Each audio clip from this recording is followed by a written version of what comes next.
देखिए भाई माशाअल्लाह, गांधी मैदान जमीयत उलमा के ज़िम्मेदारान तशरीफ़ लाए हैं और मुआयना कर रहे हैं। मुंतहा नज़र तक ये बड़ा मैदान है, तो आप हजरात लाखों की तादाद में आइए और इंशाअल्लाह ज़बरदस्त कॉन्फ्रेंस होगा। 24/11-24 याद रखिए, तैयारी करिए और पूरे बिहार से लोगों को लेकर आइए इंशाअल्लाह अज़ीज़। ये देखिए मुआयना हो गया, आपको दिखा दिया। अब आप यकीन कर लें कि इंशाअल्लाह हमारा प्रोग्राम यहीं होगा। तो आप बग़ैर किसी तज़ब्ज़ुब के, बग़ैर किसी शक व शुबा के आप ये समझ लें कि प्रोग्राम यहीं होगा इंशाअल्लाह। आपको मैंने दिखा दिया, हमारे सेक्रेटरी जमीयत उलमा बिहार यहाँ मौजूद हैं, मौलाना हसन असद मदनी हफ़िज़हुल्लाह, नाइब सदर जमीयत उलमा हज़रत मौलाना हैदरुल इस्लाम साहब भी हैं, सब हैं यहाँ पर। चले, अल्लाह ताला आसान बनाए आपका आना और इस जलसे को अल्लाह कामयाब करे। अस्सलाम के अंदर कि जब नौजवान फैशन की फिक्र करता है, नए मोबाइल की फिक्र करता है, नए जूते की फिक्र करता है और नए स्टाइल की फिक्र करता है, उस उम्र के पड़ाव के अंदर अगर आपके छोटे भाई, आपके बच्चे कौम और मिल्लत की बात कर रहे हैं, अपने ईमान की बात कर रहे हैं, अपने हक की बात कर रहे हैं, तो आपका फर्ज बनता है और हमारा हक बनता है कि हमारा साथ दिया जाए।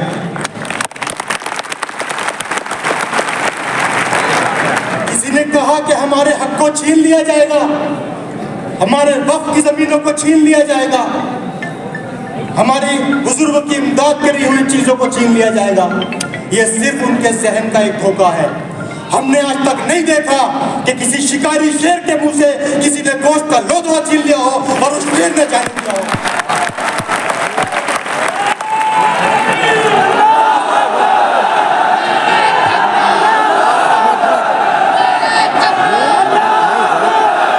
हम उस कौम से ताल्लुक रखते हैं, हम उस ईमान पे यकीन रखते हैं कि अगर हमारे मुल्क की तरफ किसी बड़ी ताकत ने देखा, यहाँ तक कि अब तक की सबसे बड़ी ताकत माने जाने वाली चाइना ने भी देखा, तो अपनी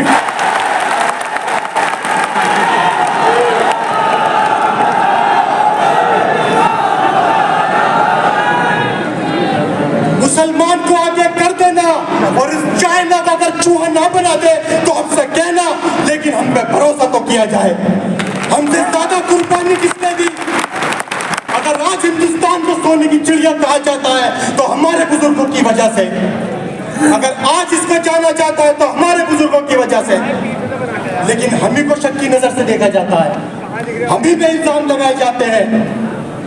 ये तो सही नहीं है, लेकिन हम पे इल्जाम लगाइए, जुल्म करिए, लेकिन हम अपने मुल्क के खिलाफ, अपने सरकार के खिलाफ और अपने जो बड़े हैं उनके खिलाफ एक अल्फाज गलत नहीं बोलेंगे। ये सोचना आपको है कि हम आपको राय करते हैं, तो आपको हमारे साथ क्या मामला करना चाहिए। एक छोटी सी बात आपके सामने रखना चाहता हूँ कि मेरे ईमान का कहना है जरूर आएगा। यहाँ से वहां तक जो सुनना है, अगर मेरी बात सच हो तो हाथ उठा के बताना कि मेरे ईमान का कहना है जरूर आएगा, इन अंधेरों का जिगर चीर के नूर आएगा। ईमान का कहना है जरूर आएगा, इन अंधेरों का जिगर चीर के नूर आएगा।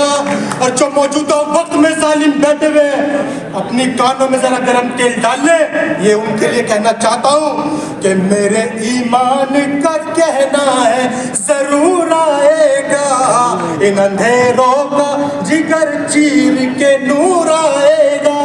तू अगर वक्त का जालिम है तो तू सुन ले, अगर तू वक्त का जालिम है तो सुन ले, अगर फिर ओन इस वक्त तो मूसा भी जरूर। अगर वक्त का फिर ओन है तो मूसा भी जरूर।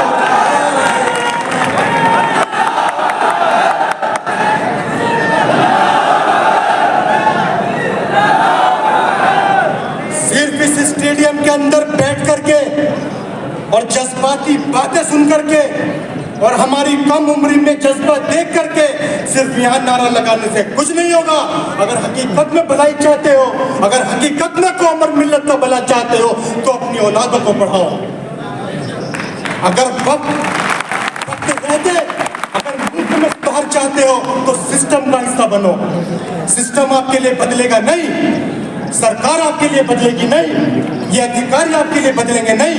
ये जिम्मेदारी आपकी है कि पढ़िए और अपने बच्चों को पढ़ाइए और इन्हें सिस्टम का हिस्सा बनाइए। जब हम लोग सिस्टम में बैठे होंगे तो ऐसा नहीं हो सकता कि हमारे खिलाफ कानून बन जाए। लेकिन कमी हमारी है, हम जहां बच्चा 8-10 साल का होता है उसे 100-200 500 रुपए की मजदूरी तो करा लेते हैं, लेकिन ये गवारा नहीं करते कि इस बच्चे को 8-10 साल हम मेहनत करके पढ़ा दें जो आने वाली कौम का मुस्तकबिल सुधर जाए।